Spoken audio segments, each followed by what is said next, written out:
Greetings everyone, and Great here for another HPR's 4 replay. Spawn on bottom right side as the blue Holy Roman Empire, we have VortiX. Spawn on top left side as the orange Mongols, we have a foreign name. When it comes to unique economic benefits, the Holy Roman Empire does have the prelate to inspire individual villagers to temporarily work 40% faster, while the Mongol has a handful of small bonuses. They got the OVO to generate stone, they got no population housing, and the incredibly not useful unpack repack that is incredibly annoying to use. Looks like he is utilizing this to move around. He is collecting a lot of wood at the moment. He's eyeing for a barracks probably. Has one villager on the sheeple. So this screams to me a spearman rush. He does get out scout out as well, so he's used up quite a bit of his resources early on, both on a scout and on. I go for a barracks. There's a barracks now. He has 2 villagers on wood. He may have a proper ratio. He's probably done this quite a bit with the spearman rush. Blue scouts moving around. When it comes to unique units in Feudal Age, the Holy Roman Empire player does have access to one of the best Feudal Age units, the Feudal Age Man-at-Arms. For the Mongols, they do have access to unique units, the Keshik, a cheaper but weaker heavy cab, which does reasonably well, and the Magadai, a cavalry archer that's basically worthless in most situations in the game. We do have now a ×2 spearman being employed on the field. This one has gone for a spearman as well. He immediately went for spearman. He must be aware that his opponent tends to go for the spearman rush. Maybe they played games recently with each other. Not exactly sure. We've got 2 spearmen now on the field, another 2 spearmen on the way. If you ever here, if you're ever looking up here and see if ×2 or ×1.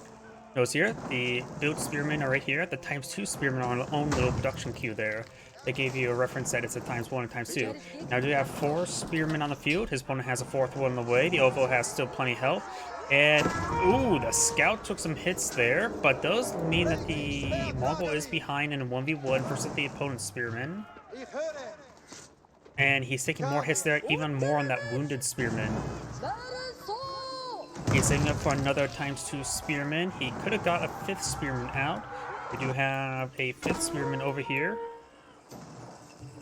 He is dancing around. There's another ×2 spearman. When that gets blood on the field, he will have more spearmen than his opponent.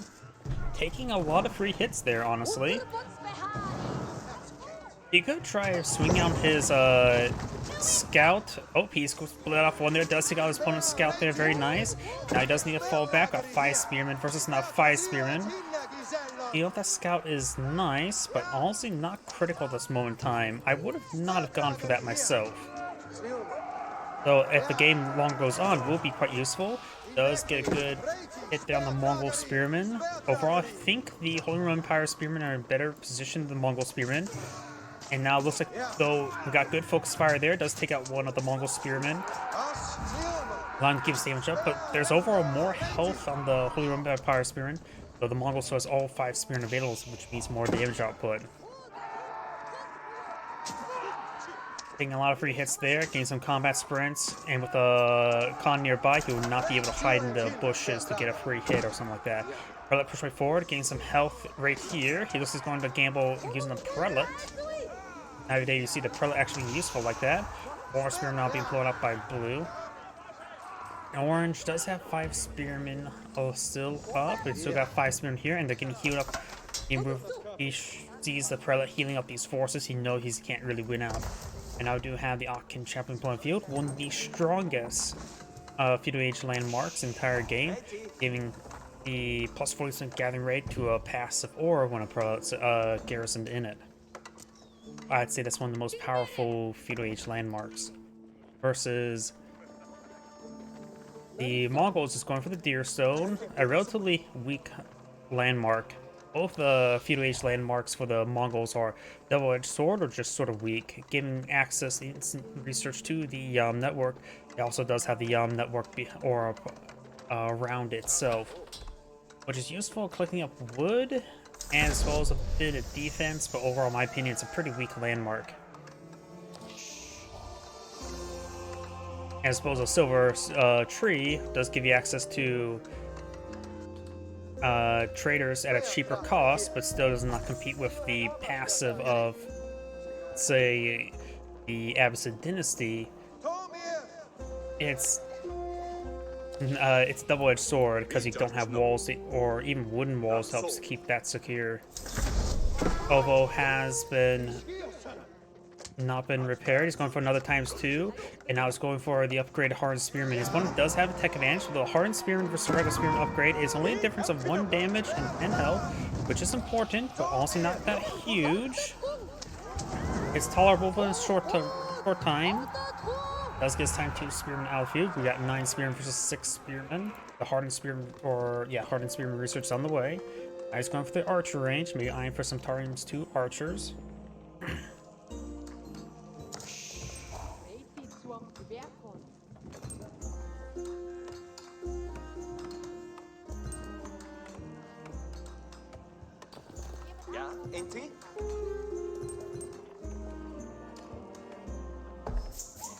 Wheelbarrow and hunting techniques, so survival techniques now being researched. Does go and stab that deer to death. Look at this map. You can see the Mongols trees are all in a nice line right there, while the Holy Roman Empire has 1 pretty far forward and 2 back. So overall, maybe it's a little bit worse off for the Holy Roman Empire player having this wood deposit way up north right here, or northwest. Let's see, when it comes to coin, the Mongols looks like it's a little bit in the front, while the Holy Roman Empire is off to the side. Or it's off to the side here. Overall, looks like the gold placement is better for the Holy Roman Empire. Here are definitely better. Both of them have a forward deposit, and this one's off the sides, but it's securable, while this one's also securable as well. Or just less likely to get harassed rather than securable. Does use a speed arrow there. Mission 4 has 4 archers, 9 spearmen. With the aggression of some basic units. That's actually one of the biggest, really big benefit for the Mongols. They can spam out cheap units a little bit easier since they don't have required housing.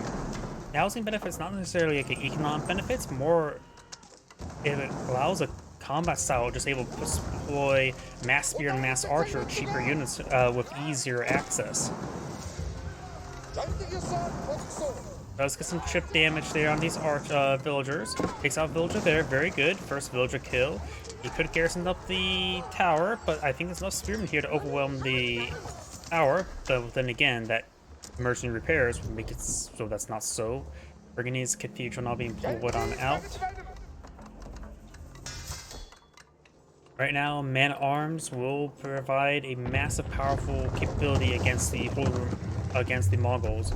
And reinforce Regnig's Cathedral a bit farther back.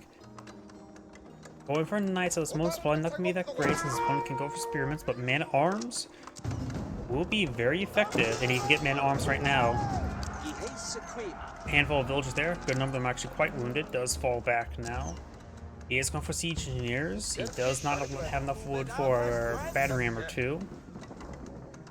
Regnig's Cathedral's halfway up.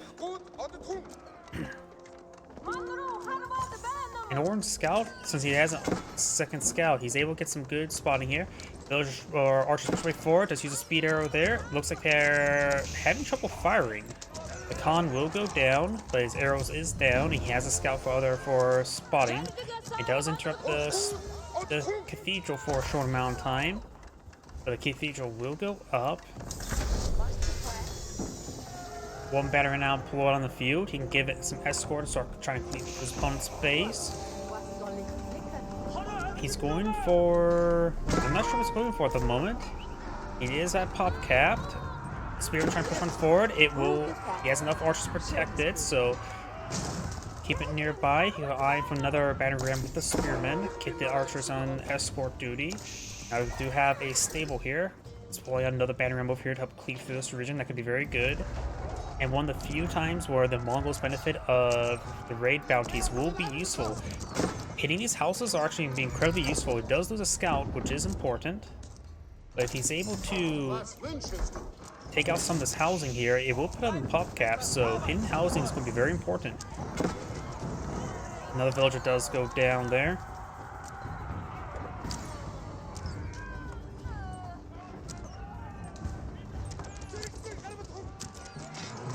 Another house has been set ablaze. When this house goes down, he will be a pop cap. He's building another house now. And going for more of these houses not only gives him more raid bounties, but also are relatively easier to get. Now we do have a knight on the field. Spearmen need to be, archers need to focus on those spearmen. The tower does not go down. It's out of emergency repair influence. All this stuff will go down. You need some more spearmen to engage the knight. I still think man-at-arms would be better than knights at this moment in time.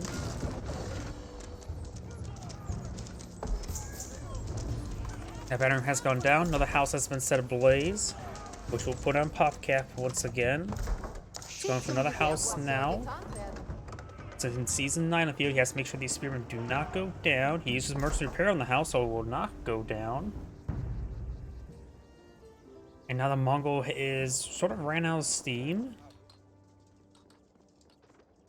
He needs to get more villagers, perhaps on wood, to collect up some additional wood to go for more battering rams, because I don't think him setting up for the next age would be actually successful. His opponent's starting to pull out some more heavier units, so only another knight.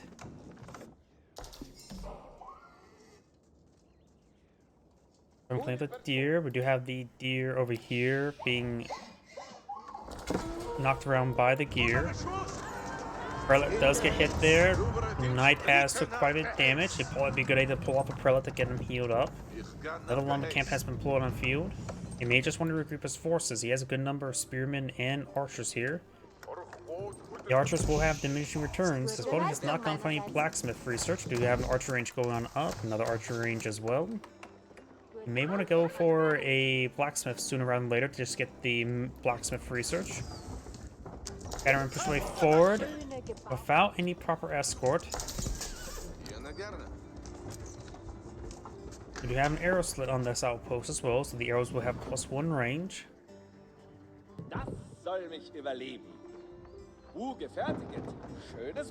Another battery ram is on to push his way forward.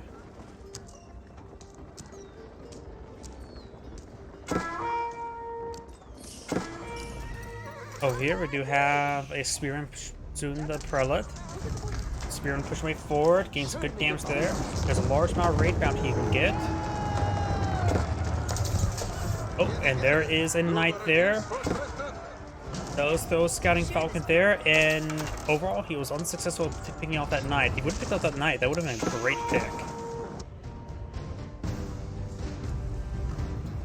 Running 4 knights on the field, that's not a lot. But here are those knights, which are more plenty of bully around the villagers. Town center does have 9 damage per arrow, which means the knights themselves will take about 5 damage per arrow. More reason why you need to go for blacksmith research. We've got veteran archer research in the way for the Holy Roman Empire player. And looks like the deer are being collected. He's forced to build up 2 outposts here, so he has no way to protect them. 12 villagers.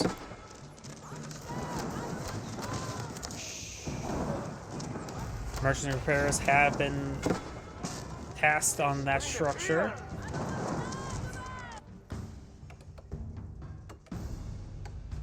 Or almost had enough to get out another battering ram. Start to push way forward. I wonder if, nope, it looks like he does not have the whistling arrow research.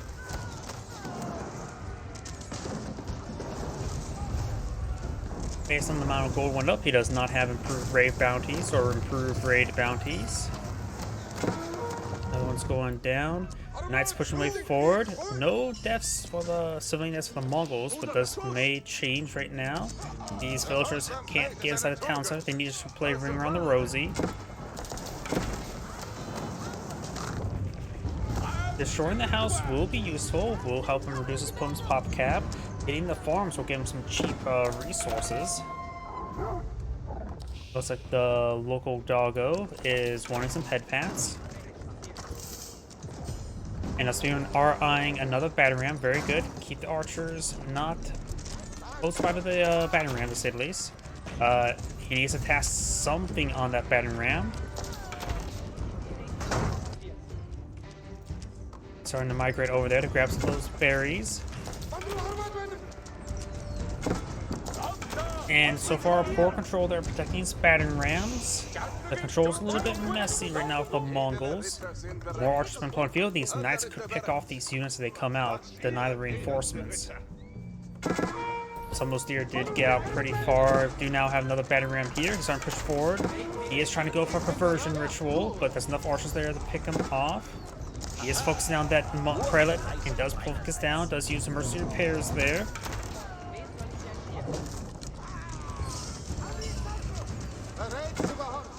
Maybe he was trying to get inside the outpost rather than trying to get a conversion ritual. Do now the arrow deploy on the field, which will give him an extra set of arrows. Village not being brought off. He is not proper escorting his battering rams. Battering rams trying to fall back to his archers. Got veteran archers versus regular archers, but the regular archers here in good enough numbers. Spearmen have found the villagers. We do have textiles. Some of those villagers are going down. The Mongols have less villagers at the moment. Has he? This one only has one town center. Blue has killed off 6 villagers, those knights. I'm pushing forward. Mercy repairs is on cooldown. Those cooldown is pretty quick. Gotta be careful. There's a large amount of damage coming out on those spearmen and archers. If you take out this outpost, it'd be a bit more fine. The batteries had taken a bit of a beating. The Mongol army is starting to get dwindled down. The Holy Empire army was never large to begin with. He has lost his knights.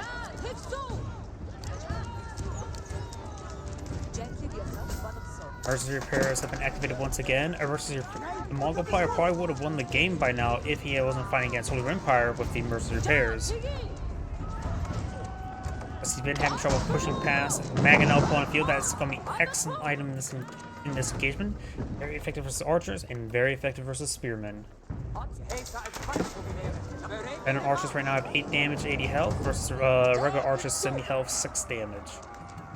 So quite a bit of quality difference between the two. Not to mention it's only 1 level blacksmith research, both for armor and for damage. Mongol player can't win the long game, though he is getting some good torching done. And he has there's still one more deer over here.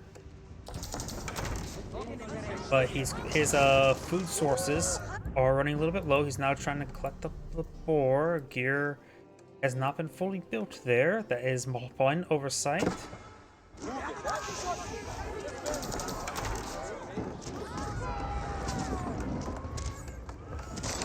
Mangonel rolls a small hit there.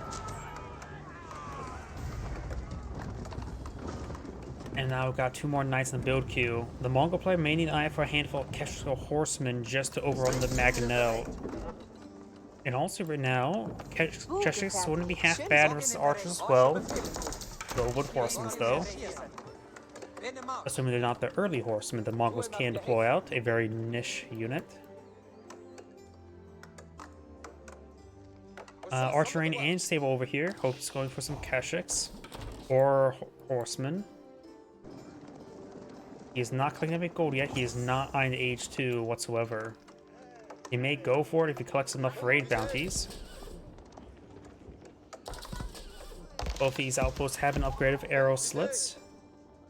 So the damage up on these arrows is reasonable versus a single knight. Or he needs that food. He has to make sure that food doesn't go down. Even losing 1 villager would be actually a hit. 8 villagers versus 4. I don't know why. It seems like the Mongol player should have had more villagers by now. Sure, he's killed more, but there's more than a 4 villager difference here. So maybe a time frame where the Mongol player wasn't building villagers. Prelate receiving some bites there. Unless, no, I don't think the 2 prelates count as the civilian count. Even then, that wouldn't even out. Nice to find a good charge there. Finds some damage. Maganel finds a good hit there. Spearman trying to overrun the Maganel. Maganel will get a second volley off.